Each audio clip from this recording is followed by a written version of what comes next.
काली बहन का हैंडसम और गोरी बहन का बदसूरत पति। उपासना तो तैयार हो गई, चल आज दोनों एक साथ कॉलेज चलते हैं। तुमने ये सोच भी कैसे लिया कि मैं तुझ जैसी लड़की के साथ कॉलेज जाऊंगी? उपासना, हम दोनों बहनें हैं। इसी चीज का तो दुख है कि हम दोनों बहनें हैं।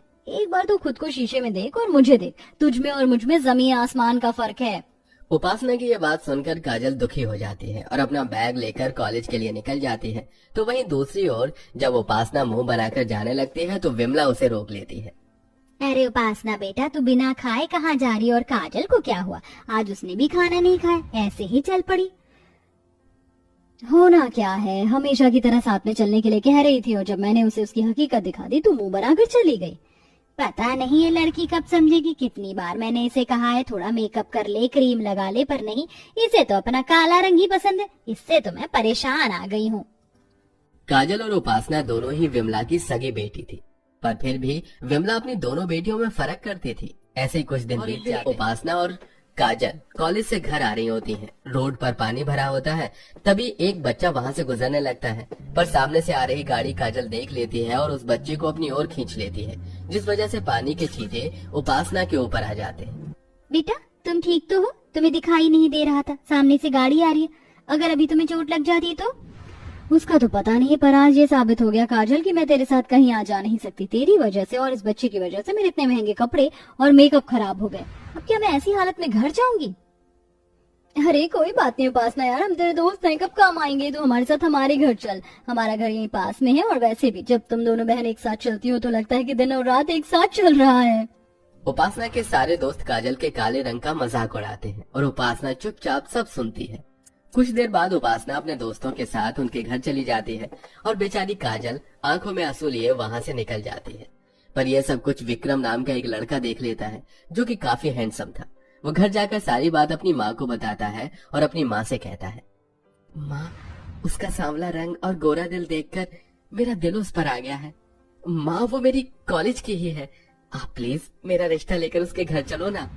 अच्छा ठीक है बाबा, ले जाऊंगी उसका रिश्ता, पर पहले तू अपने एग्जाम तो क्लियर कर ले और अपने पापा की कंपनी संभाल ले, क्योंकि कोई भी माँ बाप बेरोजगार के हाथों में अपनी लड़की का हाथ नहीं देते। सही कहा माँ, अब तो मैं काजल को पाने के लिए दुगनी मेहनत करूंगा। विक्रम को काजल इतनी पसंद आती है कि वो हर समय काजल के बारे में सोचता है और कॉलेज में भी बस उसे ही देखता है। समय यूं ही गुजरता है और उन तीनों की पढ़ाई पूरी हो जाती है और विमला उपासना के लिए रिश्ते देखना शुरू कर देती है। बहुत जल्द विक्रम भी अपने पापा की कंपनी संभाल लेता है और अपनी माँ के साथ काजल का हाथ मांगने उसके घर पहुंच जाता है, जहाँ वो देखता है कि एक और लड़के वाले वहाँ आए हुए हैं। माफ करना जी, पर हमने आपको पहचाना नहीं। बहन, भाई साहब, मैं विक्रम की माँ हूँ। विक्रम आपकी बेटी को बहुत पसंद करता है, इसीलिए बिना बताए हम यहाँ आपकी बेटी का हाथ मांगने के लिए आ गए हैं। माफ करना बहन, पर मैंने अपनी उपासना का रिश्ता पहले ही सुनील बेटे से तय कर दिया है। कोई बात नहीं बहन जी, हमारी एक और बेटी है, अगर आप चाहे तो हम ये रिश्ता अब भी तय कर सकते हैं। भाई साहब, आपको शायद कोई गलतफहमी हो रही है। हम यहाँ उपासना के लिए नहीं बल्कि काजल का हाथ मांगने के लिए ही आए हैं। क्या काजल का? अरे काजल का रिश्ता सुनकर आप क्यों इतना खुश हो रहे हैं? देखा है आपने लड़के को? कहाँ लड़का इतना स्मार्ट और कहाँ हमारी काजल? कोई मेल नहीं है इन दोनों का। अगर कल को हमारी बेटी को कोई दुख उठाना पड़ा तो माफ करना बहन, आप चले जाइए, हमें कोई रिश्ता नहीं करना। आंटी जी, मैं आपसे वादा करता हूँ, मैं कभी भी काजल की आंखों में आंसू नहीं आने दूंगा। बस आप इस रिश्ते के लिए हाँ कर दीजिए, फिर एक साथ आपके घर में 2 बारात आएंगी। विक्रम की अच्छाई देखकर सुरेश अपनी दूसरी बेटी का रिश्ता भी पक्का कर देता है और बहुत जल्द एक ही मंडप पर काजल और उपासना की शादी हो जाती है। शादी के बाद काजल की जिंदगी में खुशियां आ जाती हैं, तो वहीं दूसरी ओर उपासना भी गोरा पति पाकर बहुत खुश थी। सुनील जी, आप तो मेरे सपनों के राजकुमार से भी ज्यादा गोरे और सुंदर निकले। मुझे तो लगता था कि मुझसे ज्यादा गोरा शायद कोई हो ही नहीं सकता, पर आपने तो सुंदरता में मुझे भी फेल कर दिया। उपासना, ये लो तुम्हारा नजरिया है, इसलिए मैं तुम्हें सुंदर दिखता हूँ, वरना हर कोई बस मेरा मजाक ही बनाता रहा है। लोगों के ताने और उनके मजाक सुनकर मैंने फैसला किया कि मैं खुद को बदल दूंगा, और मैंने खुद को बदल दिया।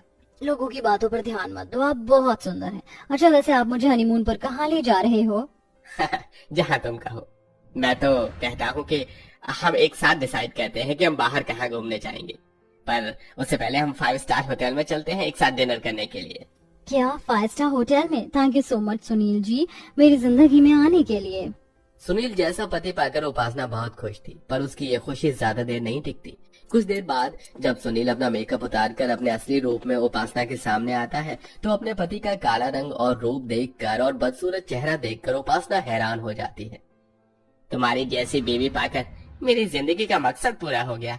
अब मुझे इस मेकअप की जरूरत नहीं है। मैं अपने असली रूप में तुम्हारे साथ रहूंगा। ये आपको क्या हो गया? आप इतने काले बदसूरत कैसे हो गए? आप मेरे साथ कोई मजाक कर रहे हो ना? उपासना, मैं क्यों तुम्हारे साथ मजाक करूंगा? मैंने तुम्हें बताया था ना कि लोग मेरा मजाक बनाते थे क्योंकि मैं काला था, और यही मेरा असली रंग है। और तुम तो मुझे दिल से प्यार करती हो, फिर तुम मेरे काले रंग को देखकर हैरान क्यों हो गई? नहीं, मैं एक काले इंसान की बीवी नहीं बन सकती। तुमने मुझे धोखा दिया है, दूर रहो मुझसे। सुनील का असली रूप देखकर उपासना की अपनी आंखों पर विश्वास नहीं होता, और न ही वो इस बात को मानने को तैयार होती है और अपनी माँ को फोन करती है। माँ, ये तुमने क्या किया?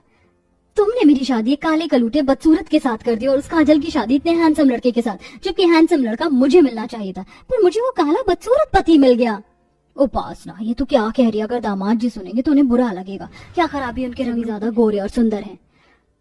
माँ, मुझे भी अब तक यही लगा था जब तक उनका असली चेहरा नहीं देखा था, पर जब मेकअप उतार कर वो मेरे सामने आए तो उनका काला रंग देखकर मेरे होश उड़ गए। आपने मेरी शादी गलत लड़के से करवा दी। मैं अपने काले बदसूरत पति के साथ चलूंगी तो क्या कहेंगे लोग? गोरी को काला और काली को गोरा पति मिल गया। नहीं माँ, मैं ऐसे आदमी के साथ नहीं रह पाऊंगी। मैं आ रही हूँ आपके पास। जहाँ उपासना अपने काले बदसूरत पति से परेशान थी, तो वहीं दूसरी ओर काजल की जिंदगी का सारा दुख धीरे धीरे खत्म होने लगता है। काजल, हम सिंगापुर जा रहे हैं घूमने के लिए। क्या? सिंगापुर?